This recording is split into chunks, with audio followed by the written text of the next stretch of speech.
Seja mais uma vez bem-vindo à sua aula de cálculo. Estamos na 7ª aula para a P3. Lembrando, meus queridos, que nós já fechamos a matéria na aula 6, tá bom?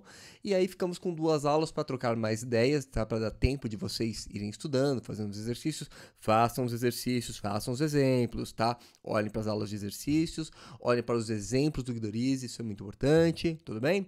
Na próxima aula falaremos sobre exercícios, vai ser uma aula só sobre exercícios, sem matéria, mas na aula de hoje fiquei devendo para vocês uma apresentação mais ampla do cálculo, né? Sem aquelas introduçõezinhas, porque eu precisava botar vocês para fazer exercício, né? Para a gente calcular, para a gente exercitar mesmo, tá? Então eu preciso apresentar para vocês o cálculo em termos de épsilons e deltas, primeira coisa que nós precisamos fazer hoje. Na verdade, isso é a segunda coisa. A primeira coisa, nós faremos um apanhado geral sobre o cálculo e depois falaremos sobre limites em termos de épsilons e deltas e continuidade em termos de épsilons e deltas. É uma linguagem mais rigorosa, tá? Primeiro, vamos usar uma introdução histórica, uma introdução mais apresentável ao cálculo para vocês. Então, vamos lá. Cabecinha, cabecinha. Yes, cabecinha, cabecinha. Vocês gostam, né? Vocês gostam. Eu sei disso. Vamos lá. Então, eu diria que o cálculo tem basicamente 3 fundadores. Um deles é o Arquimedes, né? Então, aqui o Arquimedes de Siracusa, estamos falando por volta de 300 a.C., tá? Aqui, ó, é a cidade que tem essa estátua, tá? É uma estátua em bronze do Arquimedes. Olha que interessante aqui, ó. O que está escrito aqui embaixo? Conseguem ler? Conseguem ler? Eureka! É isso mesmo, tá bom? Então, aqui está a localização geográfica do lugar dessa estátua, que é de fato a cidade do Arquimedes. Arquimedes ele foi muito importante para o cálculo, porque ele foi um dos primeiros que trabalhou com a noção do método de exaustão, né, de trabalhar com infinitos casos para resolver um problema. Já chego lá, calma lá, tá bom? Eu recomendo, pessoal, que vocês estudem História da Grécia, é muito legal. Aqui, ó, estamos trabalhando com, eu diria que o berço do pensamento descritivo, tá? Não só na matemática, na filosofia, na psicologia, na medicina, e muita coisa aconteceu nessa regiãozinha aqui, ó. Muita coisa. Então, recomendo que vocês estudem muito sobre o assunto, estudem história da Grécia, estudem os grandes pensadores, tá? Se possível, né, vão visitar a Grécia. É um lugar lindíssimo, vocês não vão se arrepender. A Itália tem muita história, né? Professor, você quer que a gente vá para a Itália agora? Então, calma lá, agora não, tem um tal de Covid lá, né, tem um corona, brotou o corona, então vamos esperar, né, o mundo ser feliz de novo, já as coisas estarão resolvidas, já estaremos juntinhos de novo, vocês vão ver, num piscar de olhos, estaremos juntos, tá? Então, quando tiver tudo em ordem por aqui, vão visitar a Grécia, lindíssimo, vocês não vão se arrepender, tá bom? Então, ó, o que é esse tal de método da exaustão? Arquimedes queria calcular a área da circunferência, né, a área do círculo, na verdade, porque circunferência é só o perímetro, né, só o traço. Queria calcular a área do círculo em termos de polígonos. Tá, então como é que ele fazia isso? Você pega a circunferência, desenha um polígono inscrito a ela, tá? E desenha outro polígono, o mesmo polígono, fora da circunferência, tá? Ele está circunscrito aqui, tudo bem? Inscrito, circunscrito, de dentro e de fora. E o que acontece? Pensa num pentágono primeiro. Tá vendo essa areazinha aqui, ó? Seria o erro entre os dois, tá? A circunferência, ela tá aqui dentro, tudo bem? E agora, como é que seria para calcular isso daqui, ó? Mesma coisa, só que agora eu faço com um hexágono, tá vendo? Então, o erro entre a área de cima e a área de fora e a área de dentro ficou menor, tá? O erro ficou menor. A circunferência está sempre limitada entre essas duas áreas. E agora eu vou fazer com um octógono, tá? Tá vendo? A circunferência está aqui dentro, né? O círculo tá limitado superiormente por uma e inferiormente por outra. Isso vai ser interessante também porque em breve vamos trabalhar o teorema do confronto, né? Teorema do sanduíche, né? Que é uma mistura é um pré-método, na verdade, o método da exaustão, ele é uma certa forma rudimentar do teorema do confronto, né? Mas já. Bem, então, ó, tá entendendo? Tá, pentágono, hexágono, depois um octógono. Cada vez que a gente aumenta o número de lados, o erro diminui, tá? Esse seria o método da exaustão. Você vai fazer isso infinitamente e no infinito você vai ter uma semelhança com a área do círculo, tá? Ou seja, qual que é a ideia de pensar infinitamente?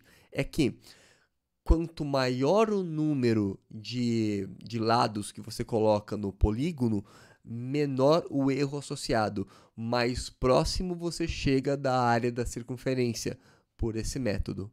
Perfeito? Estão entendendo? Então, a área de dentro ela vai se aproximando da área de fora, né? Os dois polígonos vão tendo a área cada vez mais próxima, né? Com um número de lados muito grande, e no infinito você vai ter a área do círculo. Perfeito? Essa é a ideia. Cerca de 1900 anos depois, veio um tal de Sir Isaac Newton. Tá?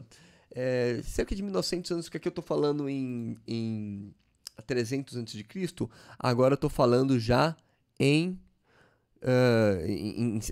1640, né? 1643. 1643 foi o nascimento do Isaac Newton, né? Morreu em 1727, tá? Então aí nesse meio tempo ele estava trabalhando com cálculo, tudo bem? Perfeito. Então por isso que é cerca de 1900, quase 2000 anos depois, veio o Isaac Newton, tá? E o Isaac Newton ele trabalhou em termos de fluxos, né? Que nem a gente estava conversando lá naquela primeira aula, antes da P1, primeira aula de cálculo, que eu falei do conceito de derivada para vocês, que vai aparecer lá na nossa P4, nosso próximo, essa próxima bateria de aulas, vai aparecer muita derivada. Então, o que o Newton estava pensando?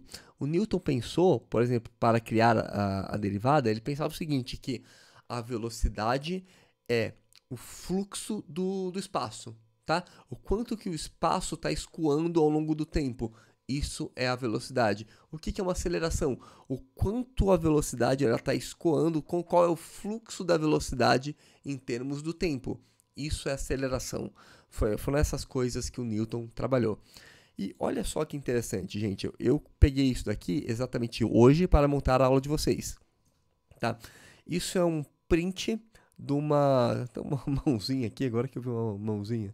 É isso. Isso aqui é uma página original do Newton. Tá? Então, tem muita coisa, pessoal. Todos os trabalhos do Newton estão digitalizados, você consegue encontrar a obra deles. Olha só, que eu estava falando para vocês, né? Que o Newton pensou em termos de fluxos. Né? Coincidência ou não, olha esse número que divertido aqui, ó, 1666, Tratado sobre Fluxos, Tract on Fluxions, tá? Do Newton. Então você consegue todo esse material pela internet, é de um valor histórico inestimável, tá? Deem uma olhada nisso. Tem esse site também, ó, The Newton Project, você consegue ver todos os trabalhos do Newton, tem muita coisa, tem trabalhos comentados do Newton, tá? Então, gente, cabeção, vamos lá, cabeção. Se você quiser ter um corpo bacana, como é que você faz? Tá? Você tem que fazer exercício, tem que fazer muito exercício, mas você também tem que se alimentar bem. Pensa sobre isso, você tem que se alimentar muito bem para ter um corpo forte, um corpo saudável. O mesmo você tem que fazer com a sua mente, tá? Tudo que é informação, a tua mente está absorvendo, tá? A gente não come besteira? Também tomo besteira, eu também como besteira, mas o importante é que eu como coisas saudáveis também. Por isso eu sou essa pecinha de mau caminho, por isso que eu sou esse cara bonito que está apresentando para vocês, né? Sei que vocês estão concordando. Professor, não estou concordando não. Tá.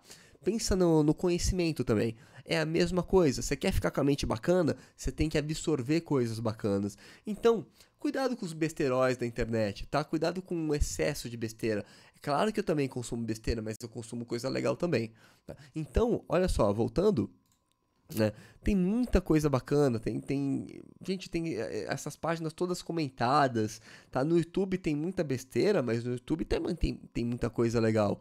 Tem um mar inesgotável de informação bacana, tá? Então, se você vai nessas páginas, tem o trabalho do Newton com comentário no YouTube, olha que legal, tá? Então, deem uma olhada nessas coisas, alimentem-se de coisas bacanas também, tá? Muito legal, vale muito a pena. Né? Então, eita, o que eu fiz? Corrigindo. Que susto, corrigido.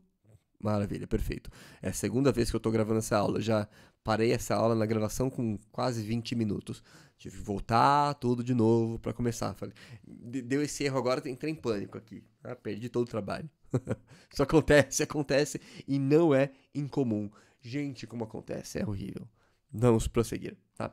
Então, o que o Newton fez? O trabalho mais conhecido do Newton, o que deu origem ao cálculo, tá? Quem seria o pai do cálculo? Seria esse livro aqui, ó. Principia Matemática, tá? Até sublinhei, ó. Tá vendo? Tá sublinhado da aula passada.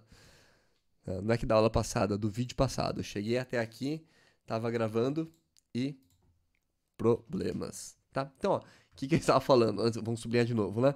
O Princípio Matemática seria o livro pelo qual o mundo conheceu o cálculo, tá? Isso aqui é a origem do cálculo. Né? Então, o que o Newton fez? Ele criou diversas outras ferramentas, ele sozinho, ele puxou todo o trem, né? Imagina, a matemática era um trem parado. Ele pegou sozinho e arrastou o trem. Por quê? Porque ele precisava de uma nova matemática para entender, para escrutinar de forma definitiva os problemas da cinemática. E também, olha só que fascinante, pessoal, estamos falando no século XVII. Tá? Com as equações do Newton, com o trabalho do Newton, ele também deu origem à gravitação. É claro que dizemos que o patrono da gravitação seria o Kepler, né? Mas, gente, sem os trabalhos do Newton não daria para ter avançado. Tá? As fórmulas do Newton são fascinantes. Todo o trabalho que o Newton fez é uma coisa realmente impressionante, tá? Então, ó, princípio matemática, isso tem um valor histórico inestimável. Perfeito? Vamos lá. Então, no princípio matemática ele escreveu foi aonde que o mundo conheceu o cálculo, e eu queria assistir rapidinho com vocês um vídeo do Michio Kaku. Michio Kaku ele é um físico muito bom, ele trabalha em Nova York, né, e ele fez esse vídeo, é muito interessante, tá aqui o link para vocês, ó, tá vendo, o link tá clicado, eu cliquei no link, tava assistindo o vídeo com vocês e agia todo o vídeo e depois deu problema, tá vendo, tá clicado o link, ó, me denunciou, tá? Vamos assistir esse vídeo, porque tem informação muito bacana. Vamos lá. Estamos aqui, perfeito. Ó, o vídeo, pessoal, tem 42 minutos, mas eu vou passar só um trecho dele, tá? Acho que vai dar uns 5, 6 minutos. Vou assistir junto com vocês, mas eu recomendo que vocês vejam o vídeo inteiro. É fascinante. Perfeito? Vou colocar meu fonezinho. Olha só, meu fonezinho de gamer, né? De YouTube. Mentira, pessoal. Eu sou péssimo em videogame. Deixo pra vocês. Tá? Mas parece, né? Fazer um react de jogos aí com vocês. Vamos lá, gente. No grupo vocês deram até ideia, né? Pessoal, vamos fazer um react de Minecraft, né? Que vocês falaram. Falei, vou criar uma cópia da ESEG em Minecraft. Vamos fazer uma reunião virtual em Minecraft na ESEG. Tô com saudade de vocês. Vamos lá. Play. So back in the Middle Ages, for example, people read the works of Aristotle. And Aristotle asked the question, why do objects move toward the earth? And that's because, he said, objects yearn to be united with the earth. And why do objects slow down when you put them in motion? Objects in motion slow down because they get tired. Of Aristotle, which held sway for almost 2,000 years. Pause, tá? Olha só. Por que deixa eu voltar um pouquinho aqui. Volta um pouquinho. Objects in motion slow down because they get tired. Tá, então ele fala o seguinte, ó. Objects in motion slow down because they get tired. O que significa isso? É o cálculo não é o cálculo, é a noção de ímpeto. Então, lá na Grécia Antiga, eles não tinham a noção de gravitação ainda. Tinha-se a noção de ímpeto, tá? O que significa? Quando você joga um objeto, você atribui uma certa energia a ele, certo? Por que ele vai caindo? Porque essa energia ela vai se exaurindo, tô no pensamento grego 300 a.C., tá? Então, você joga objeto, atribui a ele uma energia, essa energia vai se exaurindo, o objeto, entre aspas, fica cansado e ele cai, tá? Quanto menos energia, mais ele cai.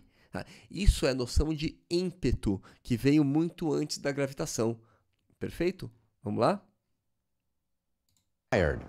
These are the works of Aristotle, which held sway for almost 2,000 years until the beginning of modern physics with Galileo and Isaac Newton. Yeah, Isaac Newton. When the ancients looked at the sky was full of mystery and wonder.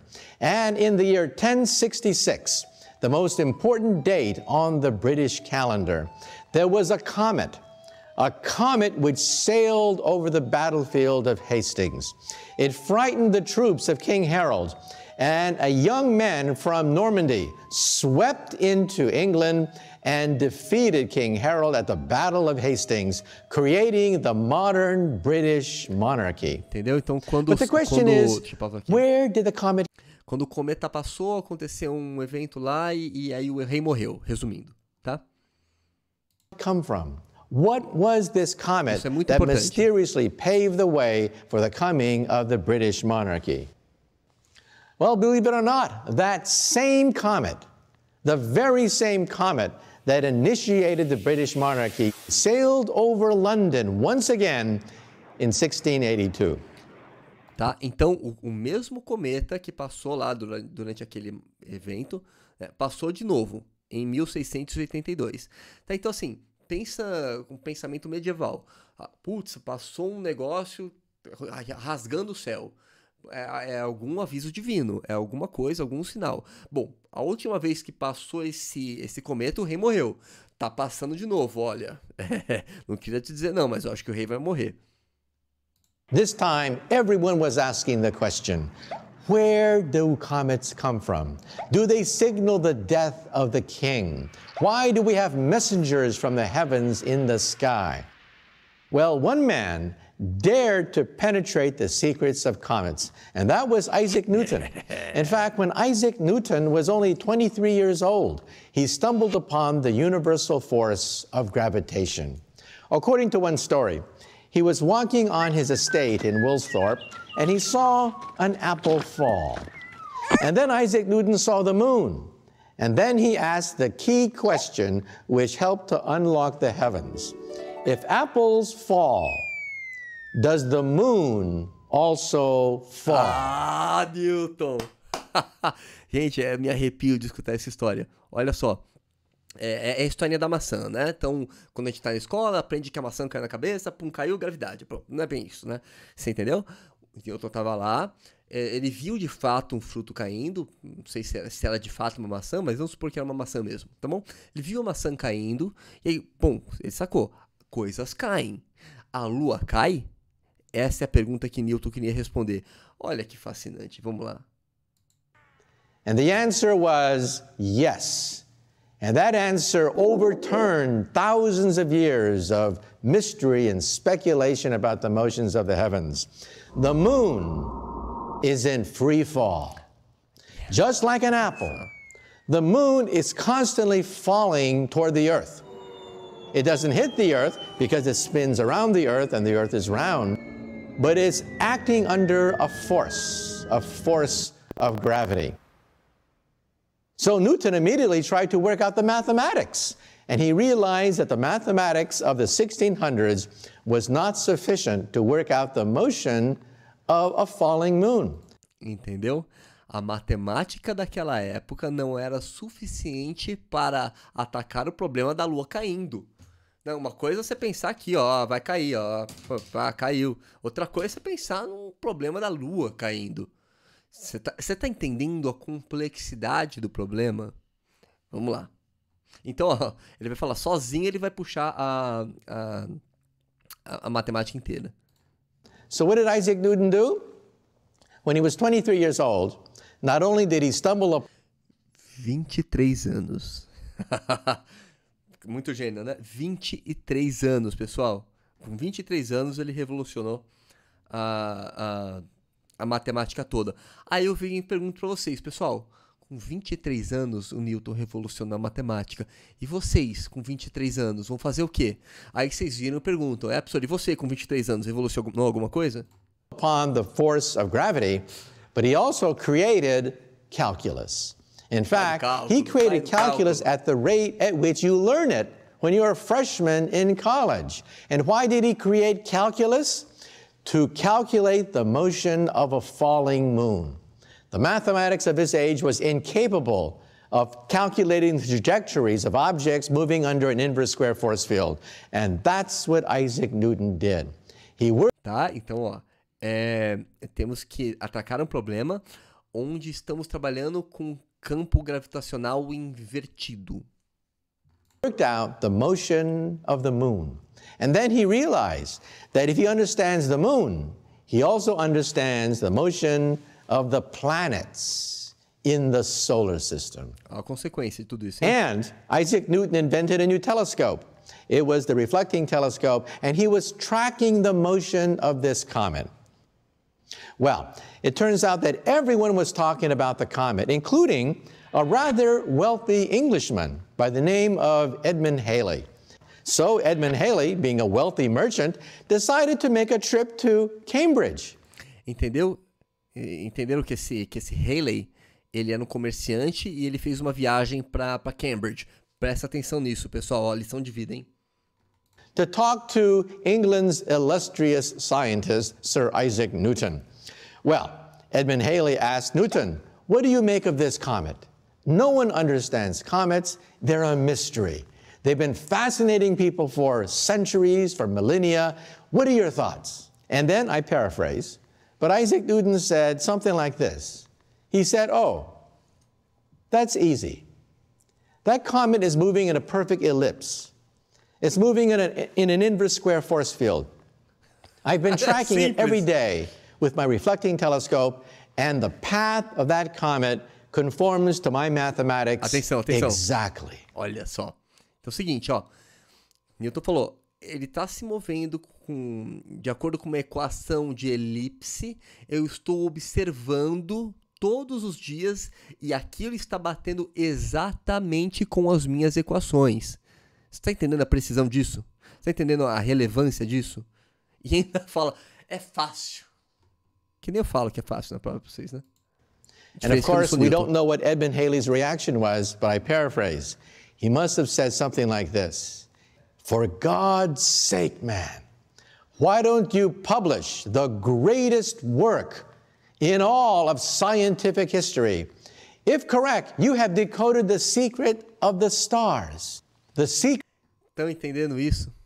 Se estiver correto o que você falou, aí o Edward falou para ele, né? Pelo amor de Deus, publica isso. Esse é o maior segredo do universo. Você decodificou isso. Tudo que nossos antepassados olhavam e não sabiam o que queria dizer, você decodificou a coisa. O cara quebrou o código da natureza. Publica isso, pelo amor de Deus. Secret of the heavens. Nobody understands where comets come from.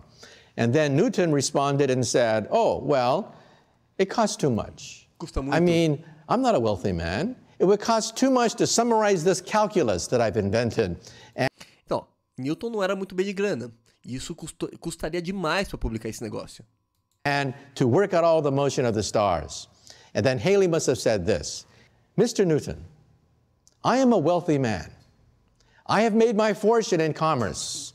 I will pay for the publication of the greatest scientific work in any language. And it was Principia. The principles, the mathematical principles that guide the heavens. Believe it or not, this is perhaps one of the most important works ever written by a human being in the 100,000 years since we evolved from Africa. Gente, é absurdo, eu me emociono demais de falar dessas coisas, porque isso é o início de tudo, é o início do teu celular, é o início dessa coisa que você tá pegando aí e olhando pra mim, que a gente tá assistindo. Toda a tecnologia tá culminando, quer dizer, contrário, né? Ela vem de tudo isso. Né? Ela nasceu ali. Então, naquele momento, no momento que ele publicou o Principia, ele meio que decodificou o código do universo, o código do movimento em si, o código das estrelas. Olha o que o cara fez. Foi fantástico isso. Foi absurdo o que ele fez. Né? Então, nós estamos olhando para um momento histórico fascinante. O Michio Kaku, ele até falou mais do que eu, né? Eu falei que o Principia seria um dos livros mais importantes dos últimos 4.000 anos. Ele falou, o Principia foi o escrito mais importante dos últimos 100.000 anos. Vocês estão entendendo a relevância disso? A relevância da matéria que nós estamos vendo em cálculo? Entendam isso. Isso que eu quero que vocês entendam. Vamos lá. Mais um pouquinho só.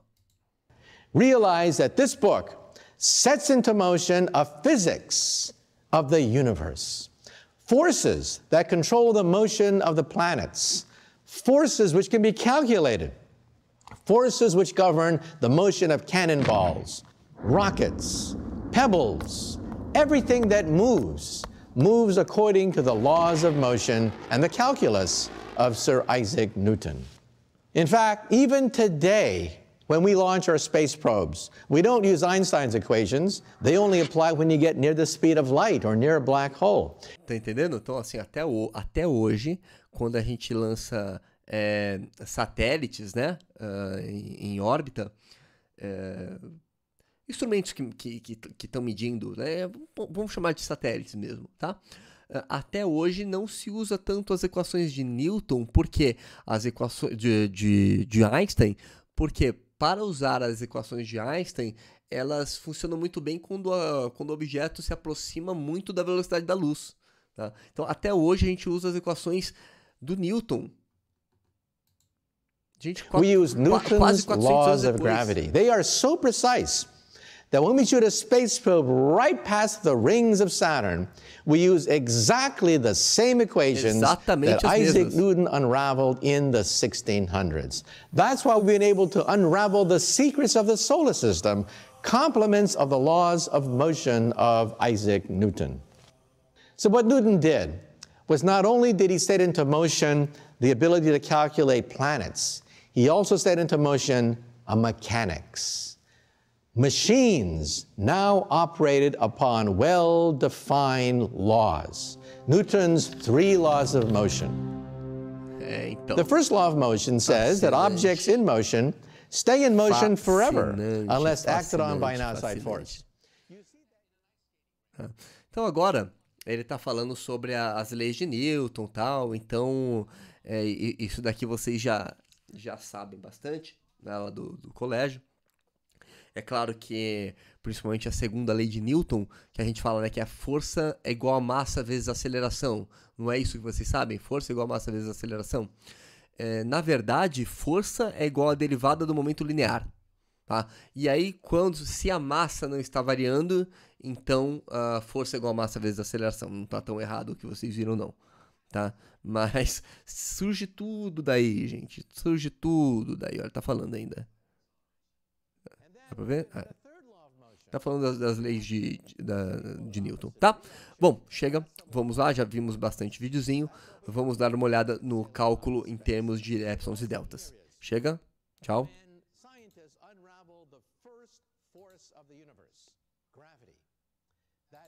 Voltamos aqui. Pessoal, vocês conseguem perceber que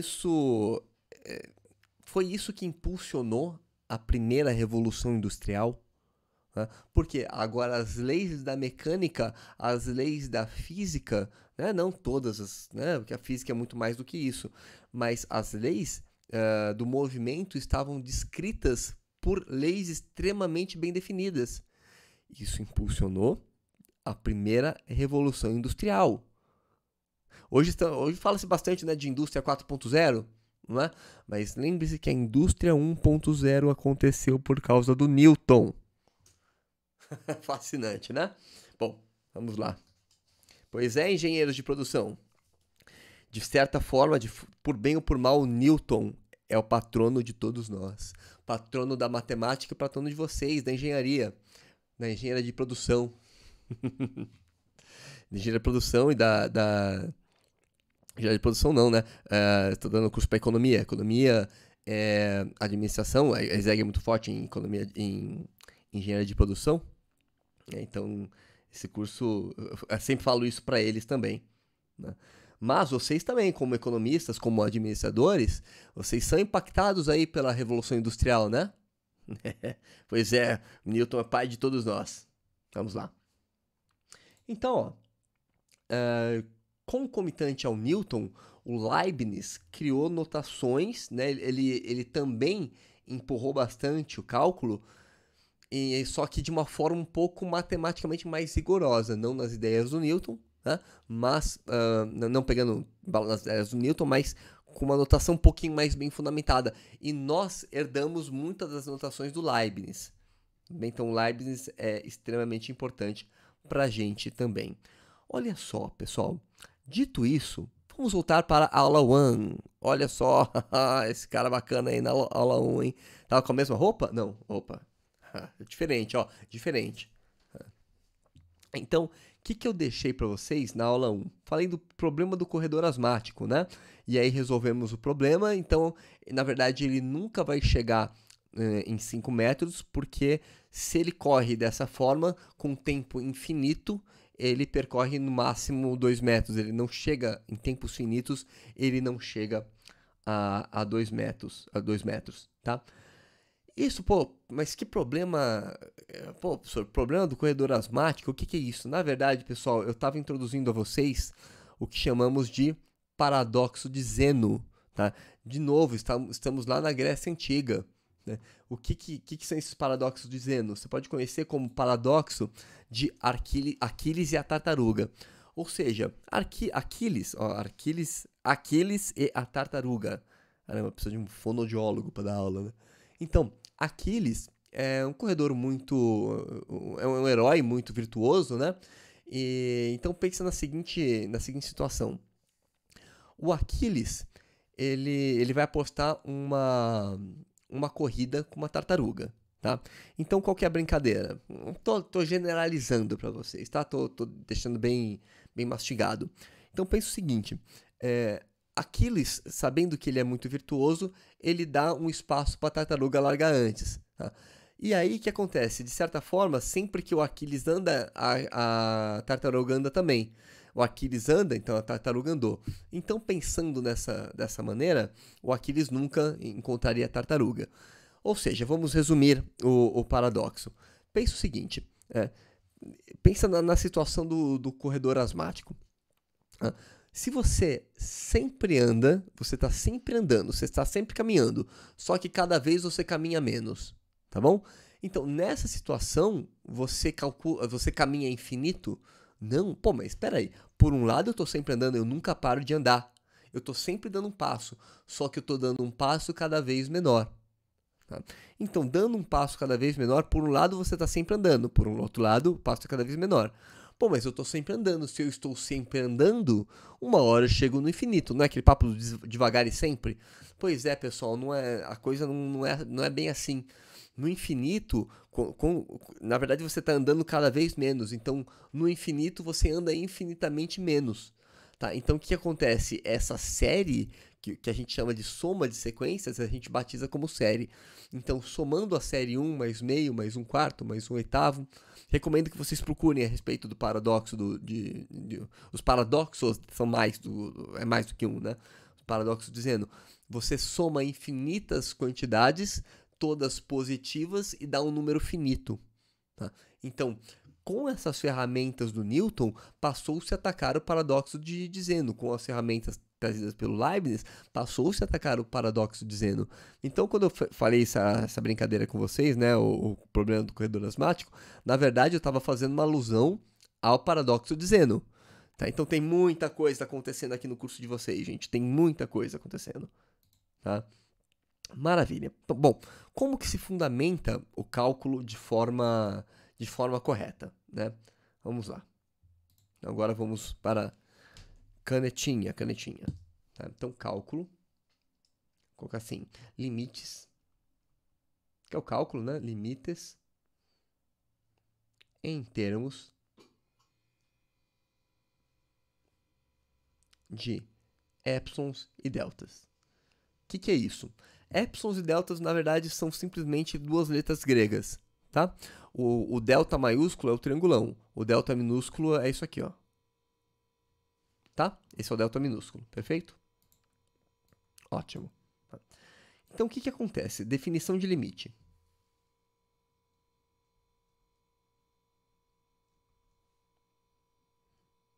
Dada uma função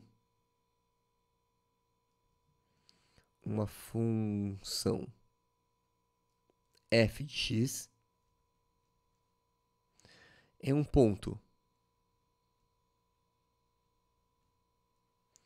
P, tá certo? O ponto P teria que ser um ponto próximo à região do domínio da f. Não precisa ser exatamente no domínio, tá? Vou dar assim, ó. Dada uma função f em um ponto P, peraí. Opa, aqui. Vamos voltar aqui, né? Então, uma função em ponto P pertencente. Tá o quê?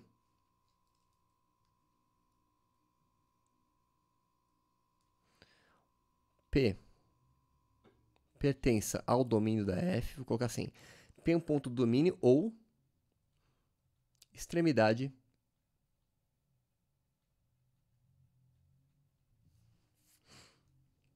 de um intervalo. Agora fica definido certinho, intervalo de df, tá? Ou tá no domínio ou tá na beirada do domínio, tudo bem? Então, dizemos que, olha a definição, hein? Dizemos que f possui limite L em P, tá? O limite é L, quando? Nossa, que horrível isso.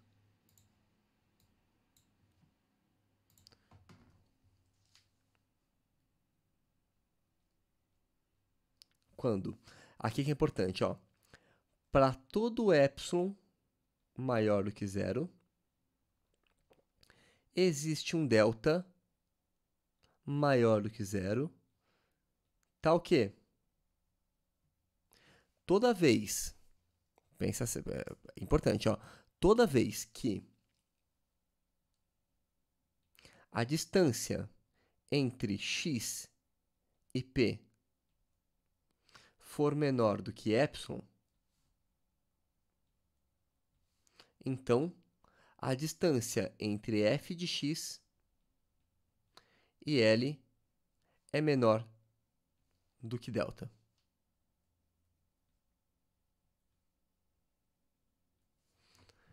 Tudo bem? Toda vez que a distância entre x e L, entre x e p é menor do que epsilon, a distância entre f de x e L é menor do que delta. Opa, tá invertido aqui, ó.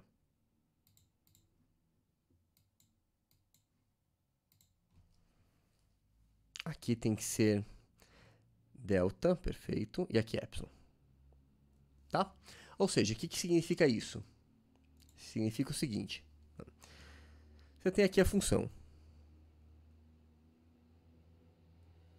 Tá? Pessoal, é importante, essa aula eu não vou colocar aula de exercícios, tá? Já é uma aula muito longa. Aqui. Vamos supor que você tem essa função aqui, ó.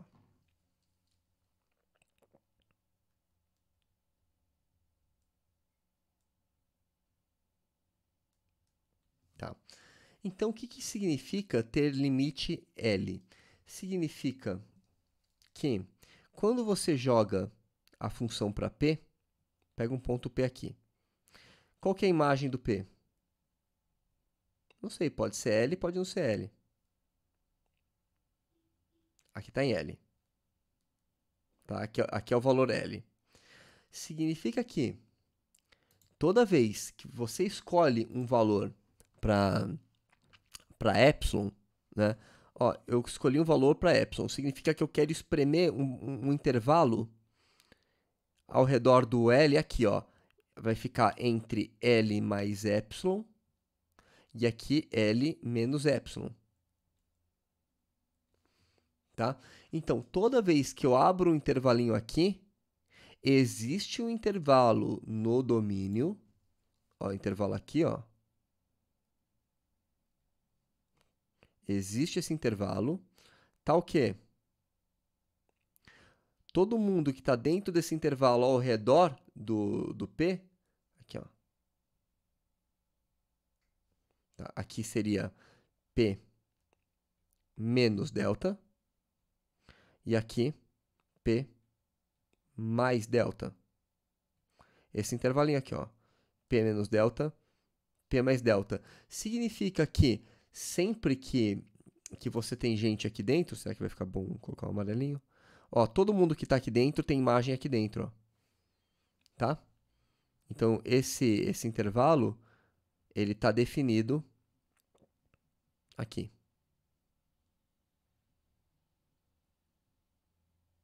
Tá bom? E se eu escolher um epsilon menor? Ah, então eu vou escolher um intervalinho, eu vou esmagar o L no intervalinho com menos espaço. O que vai acontecer com delta? Vai ficar menorzinho. Tá? A questão é, para todo epsilon maior que zero, significa que a gente não quer epsilon grande, a gente quer epsilon infinitamente pequeno. Se vale para todo epsilon maior que zero, significa que a função tem limite. Tá? Ou seja, pega um epsilon pequeno, agora pega um epsilon menorzinho, pega um epsilon menorzinho, pega um epsilon menorzinho. Se isso sempre acontece, significa que sempre que eu estou infinitamente próximo da P, olha isso, ó, marca isso. Sempre que eu estou infinitamente próximo de P, então a imagem da função é infinitamente próxima de L. Essa é a definição de limite. Perfeito? Agora, como é que seria a definição de continuidade? Opa, voltei aqui. Voltei demais. Ai, gente. Aqui, ó. Definição de continuidade em termos de épsilons e deltas.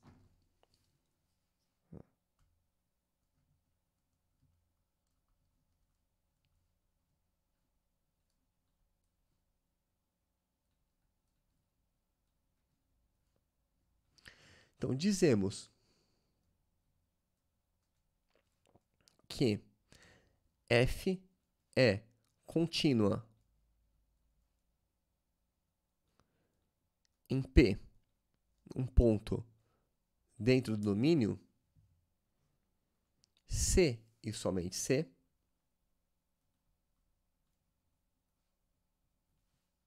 limite da f de x com x indo para P é igual a f de P. Vírgula, equivalentemente,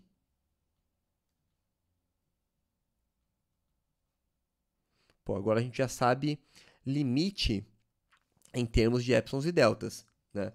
Equivalentemente, se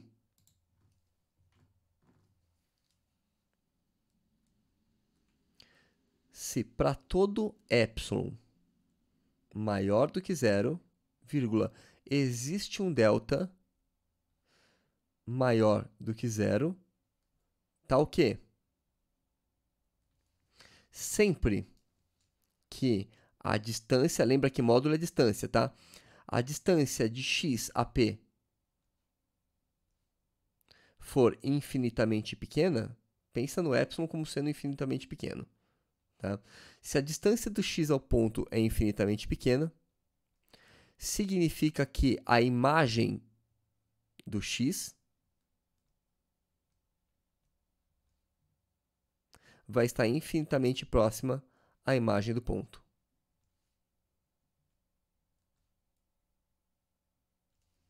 Tá bom? Essa é a definição de continuidade por épsilons e deltas. Tá? Ou seja, né, significa que a função é contínua quando? Pega. Ó, eu vou pegar essa função, né? Ó, vou pegar uma que não é contínua.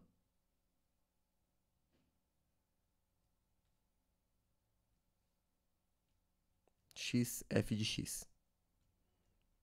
Tá? Como é que fica a não continuidade em termos de épsilons e deltas? A imagem da f está aqui. Tá? Aqui é o ponto P, e aqui ó, é f de P. F de P. O que acontece? Eu vou escolher um intervalo epsilon, tá? Vou escolher um epsilon pequeno aqui, ó. Ó, o meu epsilon, vai estar aqui. Aqui, então, eu escolhi esse epsilon, né? Aqui vai ficar f de P mais epsilon e f de P menos epsilon. O que acontece? Existe algum intervalo, ou seja, para todo epsilon que eu escolha, existe um delta tal que a imagem esteja totalmente nesse intervalo, né, totalmente inclusa nesse intervalo. Ó, se eu pegar um delta pequenininho, ó, pegar um delta pequenininho aqui, ó, tá? Aqui vai ser P menos delta e aqui P mais delta, tá? Para esse delta pequenininho, ó, a imagem da função tá aqui. Opa, tá vendo? Ó? Ela bateu aqui. Olha a imagem do delta. Tá aqui, ó. Tá vendo? Ela bate fora. Então, a imagem não está totalmente dentro desse intervalinho do epsilon. Tá? Ou seja, vale isso toda vez que ela está infinitamente próxima do P, a imagem está infinitamente próxima do f de P? Não, ó. Tá vendo? Olha pela esquerda, vai para o P pela esquerda. Ela está infinitamente próxima do P, está muito próxima do P, mas a imagem não está próxima do f de P. Então, por isso, aqui a gente tem funções que não são contínuas. Tá vendo? Se isso vale, eu digo que ela é contínua. Agora, qual que é a relação disso com limite? Olha para limite aqui. Tá? Como que é a definição de continuidade em termos de limites? É isso aqui, ó. O limite tem que ser o próprio f de p. Então, troca aqui o limite por f de p. Tá? É a única diferença da definição de limite para a definição de continuidade. Tá? Por isso que a gente define limite, e com a definição de limite já se torna suficiente para a gente definir continuidade. Tudo bem? Então, essa é a definição de limite e continuidade em termos de épsilons e deltas. Isso é a definição que é mais rebuscada. Isso é matematicamente correto. Tá? Leva um tempo para você assimilar essas coisas. Tá? Leva um tempo para você assimilar essas equações. Não são nada fáceis de serem entendidas, né? Mas fica repetindo isso. Não vou cobrar isso na P3, mas eu posso cobrar como, talvez como um resumo. Faz um resumo. Eu quero que você, pelo menos, você copie isso daqui. Quero pelo menos, não vou te pedir uma questão envolvendo isso, né? Calcule limite em termos de épsilons e deltas. Isso é complicado. Isso é bem complicado. Né? As ferramentas que precisa ter aqui, a habilidade que precisa ter aqui é muito maior do que a que se espera num curso de cálculo 1. Né? Então, no curso de cálculo 1, espera-se o que nós fizemos lá mesmo. Mas aqui não. Tá? Aqui não.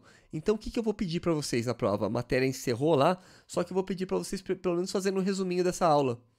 Tudo bem? Faz um resuminho teórico da aula. Então, ó, vai estar na tua prova, tudo bem?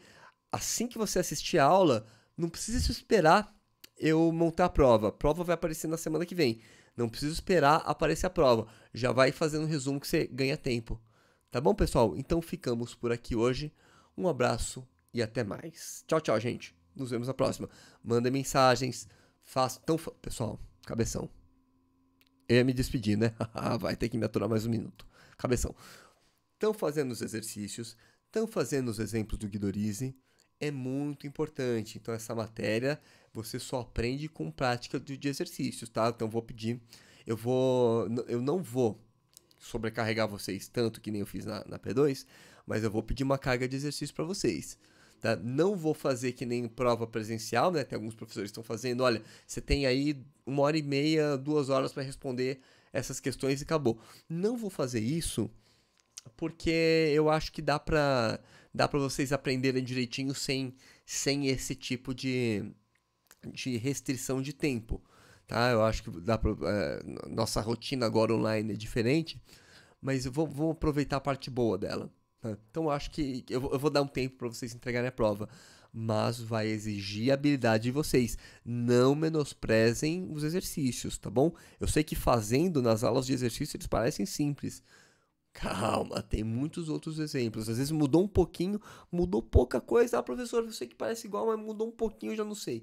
É normal que isso ocorra, por isso você tem que praticar, tá bom? Então vá praticando, não deixe acumular. E por favor, gente, por favor, manda mensagem para mim, tá bom? Eu perdi um pouco a habilidade de ir até você, mandar mensagem para você. E aí, como é que tá? Porque tá muito atolado.